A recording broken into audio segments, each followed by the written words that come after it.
Assalamualaikum warahmatullahi wabarakatuh dan salam sejahtera.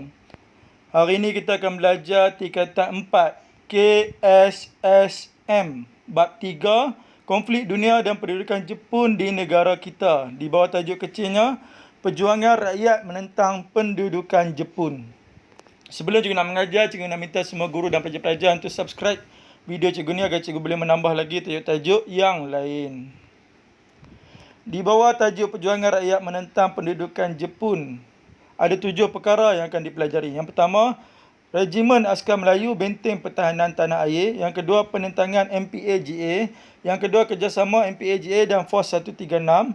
Yang keempat, kerjasama Parti Kuomintang dan MPAGA. Yang kelima, Force 136. Yang ketujuh, penentangan individu. Dan yang ke-8, gerakan anti-Jepun di Sarawak dan Sabah. Baiklah, kita lihat yang pertama dahulu. Regimen Askar Melayu Benteng Pertahanan Tanah Air. Selepas Jepun mendarat di Kelantan, diketuai oleh Batalion Kedua Regimen Askar Melayu bersama-sama dengan pasukan tentera British terlibat dalam menentang pendaratan tentera Jepun di negeri tersebut. Kemudiannya di Singapura pula, penglibatan Regimen Askar Melayu dalam pertempuran menentang tentera Jepun di Singapura memperlihatkan semangat juang yang tinggi. Berapa pertempuran yang sangat dahsyat berlaku? 2 pertempuran yang sangat dahsyat. Yang pertama di mana? Di Kelantan, dan yang kedua di Singapura. Lieutenant General A. Percival, Panglima Pemerintah Tentera British di Tanah Melayu, menyifatkan semangat juang Regimen Askar Melayu sebagai contoh keteguhan dan ketahanan yang menjadi suatu tradisi yang masyhur dan inspirasi kepada generasi akan datang. Okey, penentangan MPAGA. Layanan kejam tentera Jepun menyebabkan terdapat sebahagian orang Cina mencari perlindungan di bawah Parti Komunis Malaya ataupun PKM bagi mengelakkan mereka diseksa dan dibunuh. PKM kemudiannya menubuhkan pasukan gerila iaitu Malayan People Anti-Japanese Army, singkatan dia MPAGA, untuk menentang Jepun. MPAGA merupakan pasukan sukarela yang dilatih oleh British dalam kegiatan penentangan terhadap tentera Jepun. Seramai 165 orang anggota PKM diberikan latihan di sekolah latihan khas di Singapura untuk menjalankan kerja sabotaj dan perang secara gerila terhadap Jepun. Mereka dihantar ke Tanah Melayu untuk membentuk pasukan gerila yang menjadi asas pembentukan 8 regimen MPAGA. Ada berapa tugas MPAGA? Ada 2 tugas yang utama. Dan diberi latihan pun untuk menjalankan 2 tugas itu, iaitu menjalankan kerja sabotaj dan perang gerila terhadap Jepun. Okey, seterusnya kerjasama MPAGA dan Force 136. Pada bulan Disember 1943, MPAGA dan Force 136 yang mewakili tentera British telah mengadakan perjanjian kerjasama untuk melawan tentera Jepun. MPAGA ni diwakili oleh kaum Cina. Force 136 diwakili oleh British. Dalam kerjasama ini, MPAGA memperoleh bantuan seperti senjata, ubat-ubatan, kewangan dan latihan ketenteraan. Okey, kemudiannya kerjasama Parti Kuomintang dan MPAGA. Terdapat gerila Cina yang dikuasai oleh nasionalis dari Parti Kuomintang menentang tentera Jepun di utara Tanah Melayu, terutamanya di Hulu Perak dan juga di Kelantan.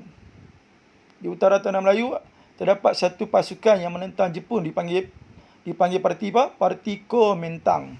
Mereka telah menubuhkan Overseas Chinese Anti-Japanese Army ataupun OCAGA yang dikenali sebagai Tentera Bintang 1. Kumpulan gerila Kuomintang bersetuju bekerjasama dengan MPAGA atau PKM untuk menentang tentera Jepun. Bermaksud MPAGA menguasai kawasan lain, manakala Kuomintang menguasai kawasan belah utara. Mereka bergabung untuk menentang Jepun di seluruh semenanjung Tanah Melayu. Force 136. British menubuhkan South East Asia Command ataupun SEAC yang berpusat di Colombo, Sri Lanka, dan membentuk unit khas yang dikenali sebagai Force 136 pada tahun 1943. Force 136 ni siapa yang buat? British yang buat. Anggota Force 136 telah mendapat latihan di India dan juga Sri Lanka. Mereka kemudian dihantar ke Tanah Melayu melalui kapal selam atau diturunkan melalui payung terjun. Berapa cara daripada dihantar ke Tanah Melayu? 2 cara, kapal selam dengan payung terjun. Bertujuan mendapatkan sokongan orang Melayu serta menubuhkan pasukan gerila anti-Jepun. Ada berapa tujuan Force 136 diwujudkan? 2 tujuan. Mendapatkan sokongan orang Melayu dengan menubuhkan pasukan gerila anti-Jepun. Anggota terawal Force 136 di Tanah Melayu antaranya termasuklah Major Tengku Mahmud Mahyidin, Lieutenant Tunku Yusof Tunku Yaakob, Kapten Ibrahim Ismail dan Lieutenant Tunku Osman Tengku Muhammad Jiwa. Okey, seterusnya penentangan individu. Ada 2 penentangan yang utama iaitu daripada Gurchan Singh dan juga Sibil Kartigasu. Baiklah, kita lihat yang pertama dahulu, Gurchan Singh. Gurchan Singh menentang Jepun dengan cara menyebarkan risalah dengan propaganda. Berapa cara dia menentang? 2 cara iaitu menyebarkan risalah dengan propaganda. Beliau menggunakan nama samaran Lion of Malaya bertujuan menyatakan tentang fakta sebenar perang dan pendudukan Jepun di Tanah Melayu.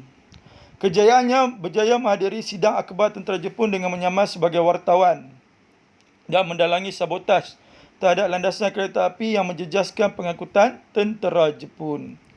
Akhirnya beliau ditangkap oleh Kem Petai setelah dikhianati namun berjaya melarikan diri ke Burma sehingga perang tamat. Okey, kemudiannya Sibil Kartigasu. Latar belakang Sibil Kartigasu ini adalah bernama sebenar Sibil Maiden Dele. Suaminya Dr. Abdon Clement Kartigasu. Pekerjaannya adalah jururawat di klinik milik suaminya di Ipoh sebelum perang sehingga kedatangan Jepun. Cara Sibil Kartigasu menentang Jepun adalah memberikan bantuan ubat-ubatan dan perkhidmatan perubatan kepada gerila anti-Jepun. Beliau juga menyembunyikan radio dan berkongsi maklumat yang diperolehi daripada siaran radio British dengan gerila anti-Jepun. Tindakan Jepun terhadap Sibil dan suaminya menangkap selepas kegiatan mereka terbongkar, penyiksaan dilakukan sewaktu dalam tahanan sehingga suaminya mati. Setelah tentera Jepun menyerah kalah, Sibil dibebaskan dan diterbangkan ke Britain untuk menerima rawatan. Akhirnya beliau mendapat anugerah iaitu pingat King George di Istana Buckingham oleh Raja George keempat kerana keberaniannya semasa pendudukan Jepun di Tanah Melayu. Okey, last sekali gerakan anti-Jepun di Sarawak dan Sabah. Ada 2 gerakan. Yang pertama, Operasi Semut dan yang kedua, pemberontakan J. Sultan. Baiklah, kita lihat yang pertama dulu, Operasi Semut di Sarawak. Operasi Semut ialah siri operasi peninjauan yang dilakukan oleh unit khas Z Australia yang dikenali sebagai Jabatan Peninjauan Perkhidmatan Australia ataupun Australia Service Reconnaissance Department SRD, bertujuan untuk mengumpulkan risikan dan melatih orang tempatan melancarkan perang gerila melawan Jepun. Ada berapa tujuan operasi semut diwujudkan? Ada 3 tujuan. Yang pertama, operasi semut ni adalah operasi peninjauan. Dan yang kedua, operasi ini bertujuan mengumpulkan risikan. Dan yang ketiga, melatih orang tempatan melancarkan perang gerila melawan Jepun. Pada bulan Mei 1945, anggota SRD mendarat di kawasan tengah dan timur Laut Sarawak untuk mengatur penentangan terhadap tentera Jepun dan membuat persediaan bagi pendaratan pasukan bersekutu yang terdiri daripada tentera Australia, British dan New Zealand. Rekrut tempatan dikenali sebagai gerila semut. Mereka terdiri daripada orang Kayan, Kenyah, Kelabit, Murut dan orang Iban dari Sungai Rajang. Kepakaran gerila semut penting dalam usaha merancang taktikal perang gerila menentang tentera Jepun kerana mereka mengetahui selok-belok bumi di Sarawak. Okey, last sekali pemberontakan Jesselton di Sabah. Pemberontakan Jesselton juga dikenali sebagai pemberontakan Double Ten, iaitu penentangan terhadap Jepun di Sabah yang diketuai oleh Albert Kwok. Pada Oktober 1943, Albert Kwok bersama kumpulannya yang dikenali sebagai Gerila Kinabalu telah melancarkan serangan terhadap pejabat pentadbiran, balai polis dan kemudahan tentera diraja Jepun serta berjaya membunuh tentera Jepun di Jesselton, Kota Belud, Menggata dan Tuaran. Serangan balas tentera Jepun pantas dan kejam. Perkampungan di pesisir pantai diserang dan dibom. Beratus-ratus orang disoal sesat dan diseksa sehingga mati untuk mencari pemimpin dan anggota pemberontak. Pada Disember 1943, Albert Kwok menyerah diri untuk menamatkan serangan balas tentera Jepun terhadap orang awam. Beliau bersama-sama dengan 175 yang lain dihukum bunuh di Petagas, manakala 131 orang lagi dipenjarakan di Labuan. Ya, Albert Kwok akhirnya dihukum mati.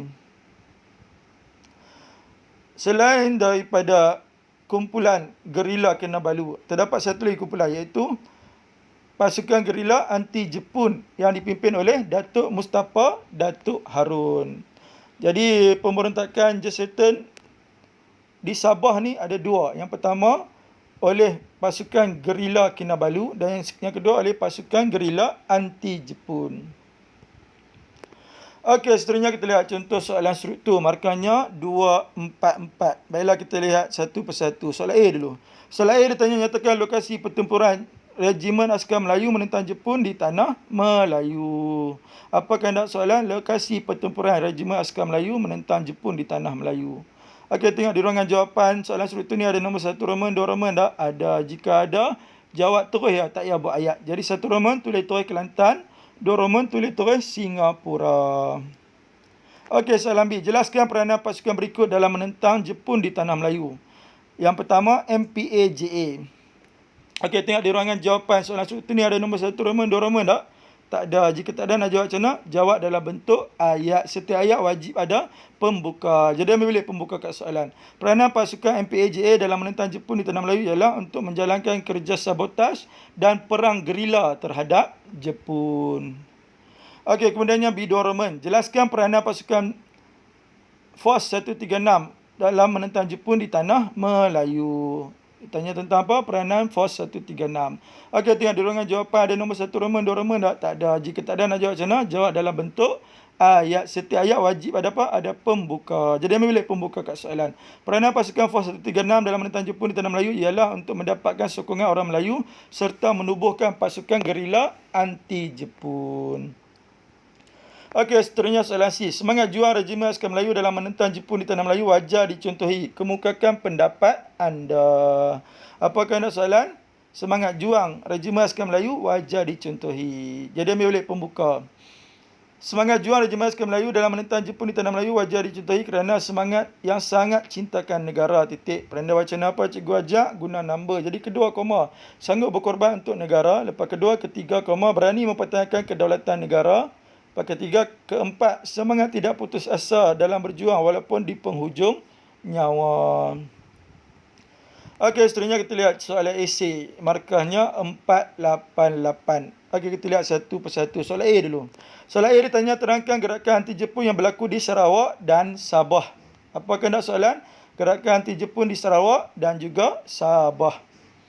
Okey, jadi ambil bilik pembuka dekat soalan. Gerakan anti Jepun yang berlaku di Sarawak ialah operasi semu iaitu siri operasi peninjauan yang dilakukan oleh unit Z Australia yang dikenali sebagai Jabatan Peninjauan Perkhidmatan Australia atau Australia Civil Reconnaissance Department yang bertujuan untuk mengumpulkan risikan dan melatih orang tempatan melancarkan perang gerila melawan Jepun. Tu Sarawak. Macam mana nak mulakan Sabah pula? Menggunakan perkataan manakala. Manakala gerakan anti Jepun yang berlaku di Sabah pula ialah pemberontakan Jesetten atau pemberontakan Double Ten, iaitu penentangan terhadap tentera Jepun di Sabah yang diketuai oleh Albert Kwok. Okey, seterusnya soalan B1 Roman. Ditanya jelaskan sumbangan tokoh-tokoh berikut dalam menentang Jepun di Tanah Melayu. Yang pertama, Gurchan Singh. Okey, sebelum nak jawab seperti biasa, mula dengan pembuka. Jadi ambil bilik pembuka kat soalan. Sumbangan Gurchan Singh dalam menentang Jepun di Tanah Melayu ialah menentang dengan cara menyebarkan risalah dan propaganda. Macam mana nak mulakan isi yang kedua? Guna number. Jadi nombor apa nak mulakan? Guna number 2. Kenapa 2? Sebab isi kedua. Kedua, beliau menggunakan nama samaran iaitu Lion of Malaya. Lepas kedua, ketiga. Tujuan perjuangannya adalah untuk menyatakan tentang fakta sebenar perang dan pendudukan Jepun di Tanah Melayu. Okey, seterusnya B2 Roman iaitu sumbangan Sibil Kartigasu. Okey, sebelum nak jawab mesti ada pembuka dulu. Jadi ambil bilik pembuka kat soalan. Sumbangan Sibil Kartigasu dalam menentang Jepun di Tanah Melayu ialah memberikan bantuan ubat-ubatan dan perkhidmatan perubatan kepada gerila anti Jepun. Titik. Penanda wacana apa cikgu ajak? Guna number. Jadi kedua koma. Menyembunyikan radio dan berkongsi maklumat yang diperolehi daripada siaran radio British dengan gerila anti Jepun. Okey, last sekali soalan kebat. Bagaimanakah generasi hari ini boleh mengekalkan kedaulatan negara yang telah dirintis oleh tokoh-tokoh kemerdekaan terdahulu? Apa kehendak soalan? Bagaimanakah, iaitu cara mengekalkan kedaulatan negara. Jadi seperti biasa sebelum jawab, Ambil balik pembuka soalan. Cara mengekalkan kedaulatan negara yang telah dirintis oleh tokoh-tokoh kemerdekaan terdahulu ialah dengan menumpahkan taat setia kepada negara. Huraiannya, hal ini agar dapat bersedia melakukan kerajaan tenaga dengan menyertai pasukan keselamatan negara. Contohnya polis, tentera dan imigresen. Last sekali kesannya, keselamatan negara terjamin. Untuk soalan kibat yang cikgu ajak mesti ada 4 perkara. Ada isi, kemudian ada huraian. Huraian bermula perkataan hal ini. Kemudian ada contoh, last sekali ada kesan. Okey, macam mana nak memulakan isi yang kedua? Menggunakan number, iaitu kedua. Kenapa kedua? Sebab isi kedua. Cara kedua ialah dengan menambah ilmu dan kemahiran yang tinggi. Contohnya ilmu dalam bidang sains dan teknologi. Huraiannya hal ini agar negara dapat bersaing di peringkat antarabangsa. Akhir kesannya, imej negara akan meningkat di persada dunia. Lepas cara kedua, cara ketiga ialah hidup bersatu padu dalam kalangan masyarakat berbilang kaum. Huraiannya, hal ini agar dapat mengukuhkan lagi perpaduan antara kaum. Contohnya mengadakan gotong royong bersama jiran tetangga yang pelbagai kaum. Last sekali, kesannya negara menjadi aman dan harmoni. Akhir sekali cikgu nak menyampaikan satu berita gembira kepada pelajar yang ambil SPM bagi tahun 2020 ini, iaitu buku poket formula tingkatan 4 dan buku poket formula tingkatan 5. Di dalamnya mengandungi tajuk-tajuk sport. Sebagaimana kita ketahui, setiap bab mempunyai tajuk-tajuk sport masing-masing. Jadi buku ni ada semua bab dan dalam setiap bab ada tajuk sportnya yang tersendiri. Harga bagi sebuah buku hanya RM1 saja. Jadi bagi siapa yang nak mendapatkan dua buah buku hanya memerlukan berapa ringgit? RM2 sahaja. Jadi siapa yang berminat boleh menghubungi Syazri ataupun WhatsAppnya di nombor 0137529209. Okey, hanya sekadar itu saja daripada cikgu. Sekian, wabillahi taufiq wal hidayah. Assalamualaikum warahmatullahi wabarakatuh.